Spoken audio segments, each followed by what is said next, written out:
Hey everyone, Blitz of the Reich here, doing a questions and answers video after getting all your responses from my last video. I didn't expect it to do too well, but I still got more than enough questions to answer for this video, so let's get to it. Now I got a question from World War Fan, World War I to World War II. Says, congrats for 5K subs. Thank you very much, World War Fan.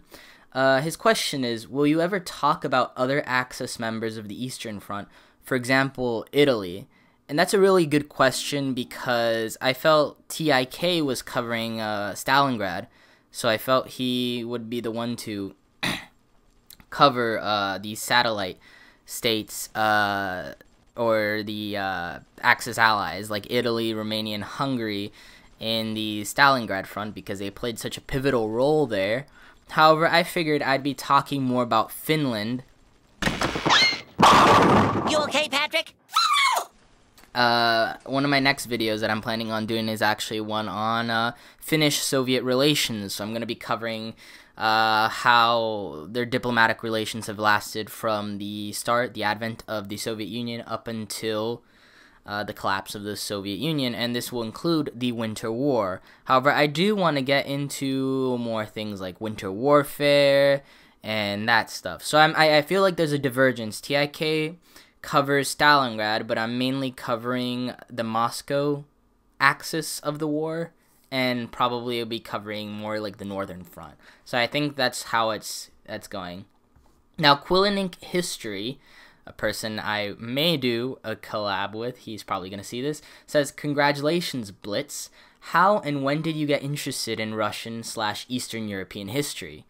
Now, this is a very simple answer. I was playing Mount & Blade Warband, and then I bought Mount & Blade with Fire and Sword, and I thought it was just so cool, the Polish-Lithuanian Commonwealth, that I got really into it.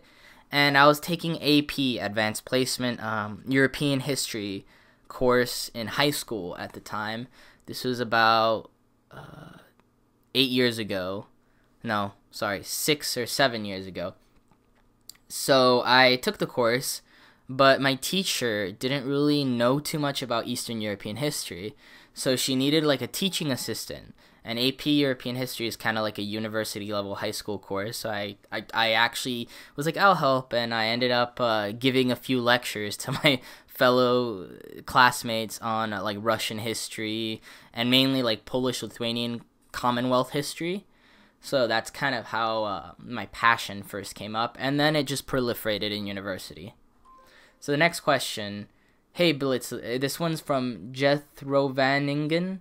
Hey Blitz of the Right, congratulations on 5K subs. Thank you again. This one is a two-parter.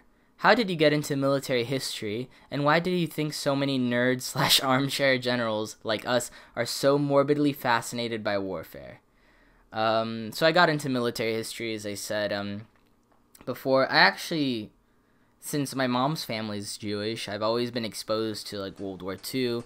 I've always been fascinated in. I remember in 4th grade, when I was about 8 years old or so, there was a corner of the classroom that had all these like history books, and whenever we had like free time, I'd be the only one going there and like reading all the books of the like Roman Empire, the Assyrians, you know, and this was 4th grade, like learning about the Babylonians and stuff. So I think that's where my interest was sparked, and then after that it was just playing Medal of Honor a lot, you know, Medal of Honor Frontline, Medal of Honor Underground, which were pretty old games. Those really got me into it. So in terms of nerds/armchair generals being morbidly fascinated, I think it's just we've never experienced war, and I think like since a lot of nerds, armchair generals like video games a lot, we tend to view wars with like a mythical character to them. So military history is a way of like trying to link reality with fantasy. Brick Attack says, what do you think about Lego World War II? I love Lego World War II. I actually tried doing stop motion movies when I was about 14, 13 years old. I was actually subscribed to Lego magazine when I was a kid, way more than 10 years, like 15 years ago. I can't even remember. But yeah, so I approve of that. And shout out to Lord Meowric. He's been a long time subscriber since I had 200 subs. Says congrats for 5K. Love you a lot. Thank you. Jag Delphin says, what is the best advice you've ever gotten? I would probably have to say in university a couple years ago. This would probably be 4 years ago. I had an existential crisis that was triggered because the grandma of my girlfriend died, even though she was very old. She was like 101. And I got an existential crisis, a very like nihilistic view on life. Like, oh, what's the point of life? We're all gonna die. That type of like. And it was like really the first time. Well, it wasn't really the first time, but it was one of the first times that like my mortality, the knowledge of my own mortality was triggered, and I kind of opened up about this to my neighbor. This was in Scotland. His name is Kenny. Shout out if he hears this.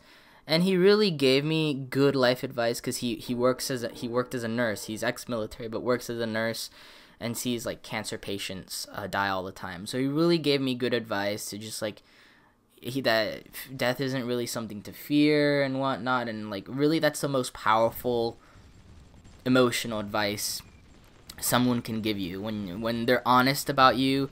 And he noticed it in me. He was like, oh, have you just come to realize your own mortality?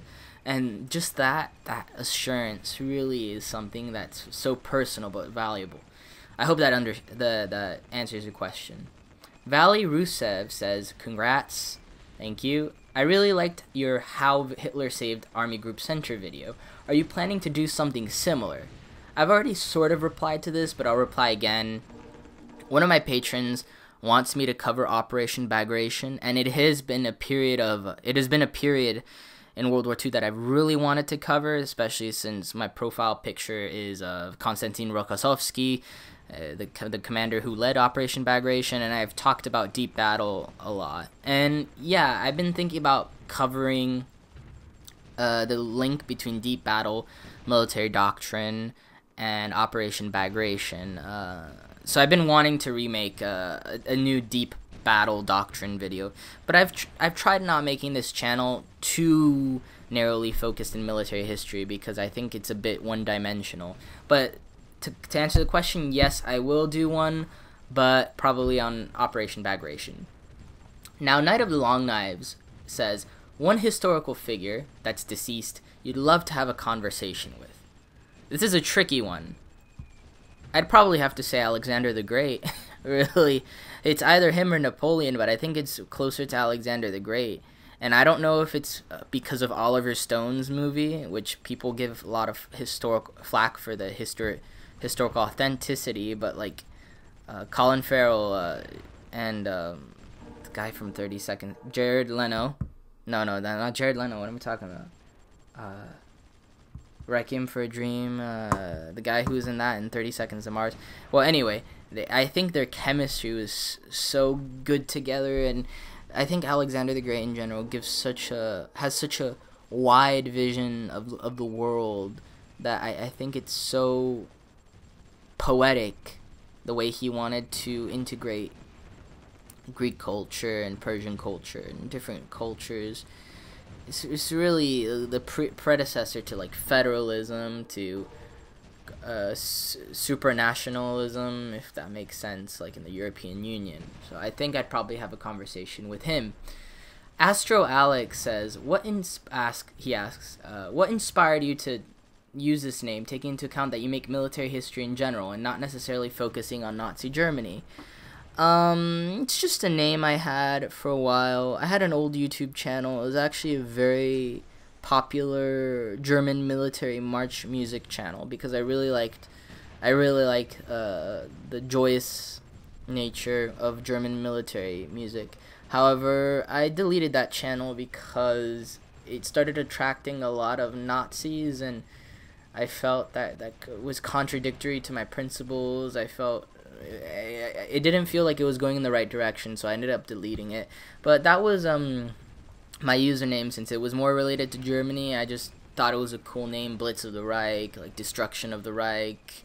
or Attack of the Reich or whatever. I just thought it was a name. Like, it doesn't really have to necessarily be reference to the Third Reich. It's just, I guess, the name. Kind of like a comic book name. Random Estonian, surprised this isn't e-story, said, in what branch of the military would you be in? I'd probably say the Air Force. I love airplanes. I love the fact that, I don't know, it has, to me, it has a more of a mystical image than the Army. You know, when you think of the Army, the Marine Corps, even the Navy, you really think of the nitty gritty, you know. That's where the stereotype, the cliche of the chair force comes from, but that's not the reason. I really like planes. Yeah, like, I liked studying dogfighting tactics. Like, one of my first videos is on dogfighting in World War II, but I really like, I like World War II era planes a lot. So, this person is Russian. I cannot read their name because I don't read Cyrillic, even though I can read Greek alphabet. I struggle here, so no, I can't even. If you had to choose one ruler of Russia to live under, ever since Rurik to Putin, who would you choose to live under? Honestly, this is a tough one. This is a tough one. I'd probably choose Alexander II, though. I really like his great reforms. It was really forward-thinking and liberal. It kind of matches my ideology in a sense. There was room for pragmatism and, like, autocracy, but there was also room for liberalism and flourishing of culture during his time. He also was very understanding to minorities in a way. For example, the Polish rebellion in 1863 was largely manifested by the Polish nobility because he actually did quite a lot of reforms to, like, stop the peasantry from joining, and he gave autonomy to Finland, treated I think the Baltic Germans quite okay. Of course, he invaded Central Asia and went to war with the Caucasus, but I think he's one of the more liberal rulers that Russia's had for a long time. Other than that, I'd probably have to say Khrushchev, because Khrushchev, he was a Marxist idealist, Marxist-Leninist idealist, but he actually seems to have wanted to increase the quality of life in the Soviet Union, and wanted to actually mimic some of United States policies, like larger farms and growing corn and whatnot. So I actually like that, and he also didn't want the nomenclatura system to be full of just old people, and, you know, tried to do like a rotation system where, like, new young bureaucrats and members of the party can have a chance to rise up. So it's the opposite of Brezhnev, and also way less totalitarian, not even totalitarian, way less than Stalin. So Kashbat Kurelbatar, I'm sure this is like a Mongolian Turkic person. Can you make explicit videos on the Holocaust and Gulags and how it happened exactly with facts? Many people nowadays being ignorant and dismiss some of the tragic events that happened. Can you clarify it, bro? Sure. Yes, I am probably gonna touch upon the Gulags. I don't know about the Holocaust because it's been covered quite a lot, and I think my Jewish documentary, Bolshevik Revolution, covered that indirectly. But yes, I actually was gonna order the Gulag Archipelago by Alexander Solzhenitsyn. I really want to read it to get a flavor for how life in the Gulags were. So yes, I will cover that. Eric Highland writes, what would you consider either the most interesting or most pivotal battle in human history? Probably the Battle of Moscow, if you want me to be really honest with you. I think Stalingrad gets really overhyped. I think the war was kind of determined by that point, which is why I did my documentary on the Battle of Moscow. Because before the Battle of Moscow, the odds for the Soviet Union were really looking bleak. And if the Germans would have won the battle, it would have given them a a necessary initiative to finish at to complete the siege of Leningrad, finish off at Sevastopol, and who knows what else. But I think a lot of people say that the logistics between Moscow and Leningrad being cut off would have just finished the war. I don't think the Battle of Moscow would have determined the war necessarily, but it would have kept the initiative in favor of the Germans for much longer. I don't even think this capturing Moscow itself was really important. I just think in itself it was a big moral victory. So I think it was much more pivotal than a lot of people think. Semper Liberi writes, longtime viewer here. Thank you. What is your reason for using Marshal Konstantin Rokossovsky as your profile picture? Is he a favorite general of yours? And to that end, do you have any other favorite leaders or commanders? Love your videos, and I'm super glad you've reached this milestone. Thank you very much, Semper Liberi. Yes, he is one of my favorite generals from the Soviet side, particularly because how he executed the deep battle doctrine during Operation Bagration. I think it was very skillful. Although there are a couple of other generals next to him that I cannot name right now. One of them got assassinated by Ukrainian partisans in 1943, but he also seemed to be quite proficient. Because Zhukov was good, but he's not my favorite. My favorite leader and commander of all time is probably Napoleon, though. I hands down, like, I like Napoleon. I love him a lot. Love, whatever. So yeah, he's probably my favorite commander of all time. I actually also like Robert E. Lee. I think he's actually quite good as well. Miguel weighs more than 500 pounds. What is the impact of the Sino-German cooperation on German-Japanese relations? Were the German-trained Chinese divisions any good? And as I responded, this is a very difficult question to answer to, because I feel I'm not qualified for it. I'd guess German-Japanese relations during the Sino-German cooperation weren't that good, but more and more you could see that the Germans and Japanese had to align themselves ideologically. Even though I think military history visualized points that they never really cooperated with one another. Like, German-Japanese armies never fought together. So it was really like a distant cooperation. So I wouldn't say, like, German-Japanese relations improved necessarily. And were the German-trained Chinese divisions any good? Now, Professor Richard Tempest, when I did an interview with him, he pointed out that the Sino-Japanese War has a lot of parallels with the Eastern Front, the Great Patriotic War, in that you had smaller, more mobilized military, German and Japanese, fighting a larger military that's of like lower quality, mimicking like an abattoir or like just slaughter and whatnot.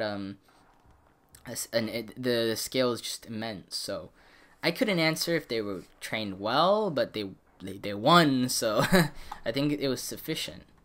Gurdu, another shout out to him. He comments on a lot of my videos.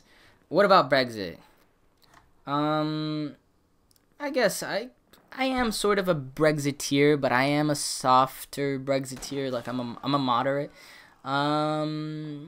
It's ironic because I live in the European Union, but I do see the issues with the opaqueness, the lobbying in European institutions. I studied the European Union in school, and it's incredibly vague and complicated how the representatives are elected and how legislation isn't even like initiated by representatives directly elected by the people, I believe. People can't even name their European presidents. I think there are 3. I'm not sure. So it's opaque. And I believe in the sovereignty of democratic votes. So that must explain it. Tommy Scalita wrote, if you had to choose to fight for one nation in World War II, which one would it be and why? Focusing on military, not politics. Gerdu, the guy who just commented before, actually posted Finland, and I think Finland's actually pretty good choice. I don't want to be biased and say the United States. Focusing on the military.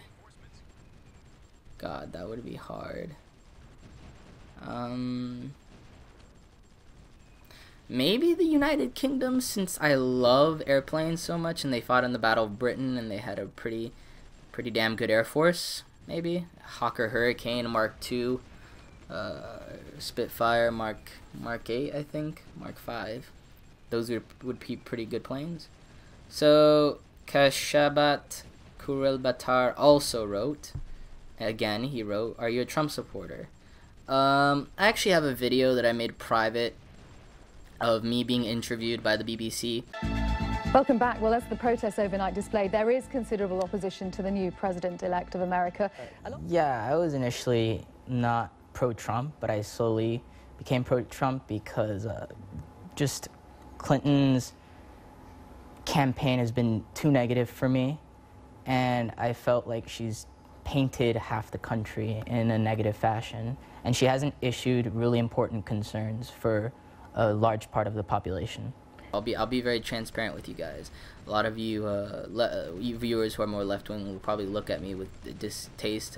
I still love you guys, but I'm more of a moderate. I didn't vote for him out of love. I voted for him more out of like necessity, stress for the situation. I really don't like Hillary Clinton, and I've met a lot of people who just wanted to vote for her just because she was a woman, and I thought that was deplorable in the sense that you're sacrificing meritocracy for equal outcome. I don't know, but I didn't like it. I'm center right generally, so I'm not really that right wing. Like, I believe in welfare. That's something that I think Trump hasn't really tackled that much. Social welfare, healthcare, and whatnot.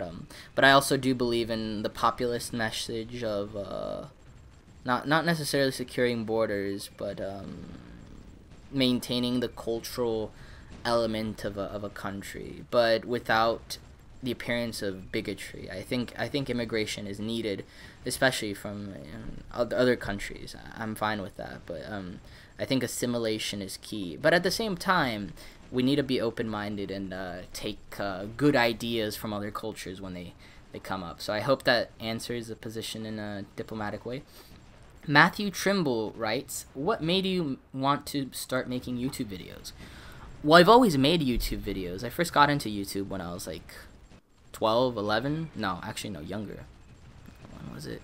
2005. I was 11, 12, 2005, 2006. So I first started in 2006. But back then, it was really just a play. It was kind of like Facebook. You commented on people's profiles. It was like a hybrid between Facebook, MySpace, and stuff. You commented on people's profiles.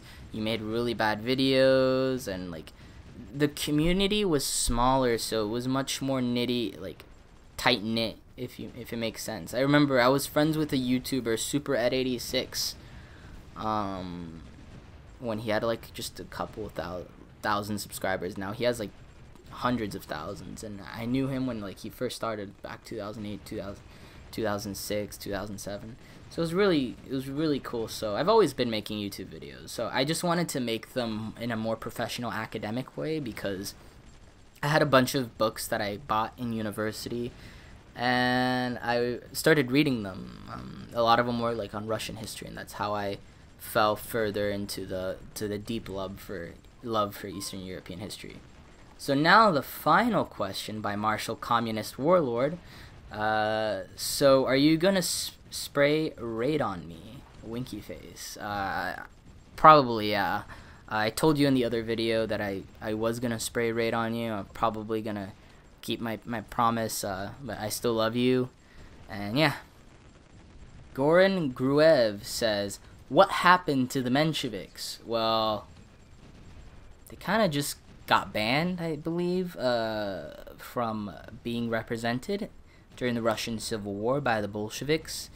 And also with Finnish independence, was there no attempt at irredentism on Karelia? I guess annexing, is that what you mean?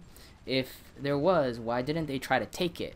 Well, Karelians, to Finns, Karelians speak pretty much a dialect of Finnish, but Karelian seems to have its own culture. Russia did a lot. The Soviet Union did a lot to mitigate the connection, the cultural connection between Finland and Karelia by making it so that Karelian was the national language and Finnish wasn't at one point, and also so that Karelian can be written in Cyrillic and not in the Latin alphabet. So the Finnish also had a large communist party, so I believe the Russians were less worried about the Finns trying to rebel against the rules, so they kind of left them alone, and I think the Finns weren't powerful enough. So I hope that answers your question.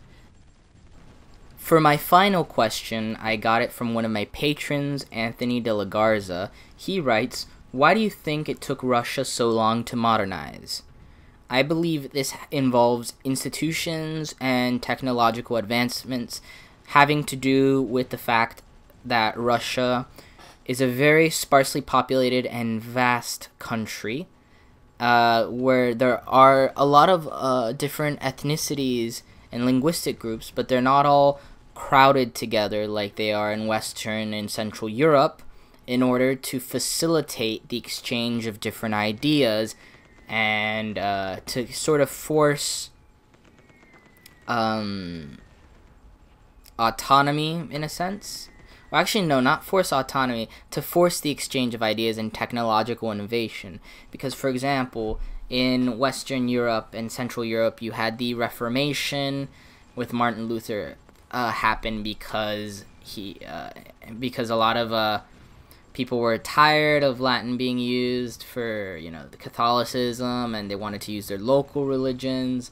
You didn't see that urge because there wasn't as high a population density in Russia. I think Russia also has, because of its sparseness in population, it was difficult to control. So even though, yes, czars granted quite a lot of autonomy to people like Finland, the Grand Duchy of Finland and whatnot, they also had to use a lot of repression and autocracy in order to keep the Russian Empire from disintegrating. And that removes a lot of incentives for entrepreneurship, for innovation, for really security. I think a good book that covers this is Why Nations Fail. So I think that's part of it. And yeah. So I guess that concludes all the questions you've all sent me. Thank you all so much for supporting me in this important milestone. Hopefully we get to 10,000, 15,000, 100,000, a million, and spread, hopefully we spread Putin's propaganda of a perfect utopian Eastern European pan-Slavic society, even though I'm pretty sure I have no Slavic in me. But anyway, so until next time, everyone, see you. Don't commit suicide. Don't be foolish. Put something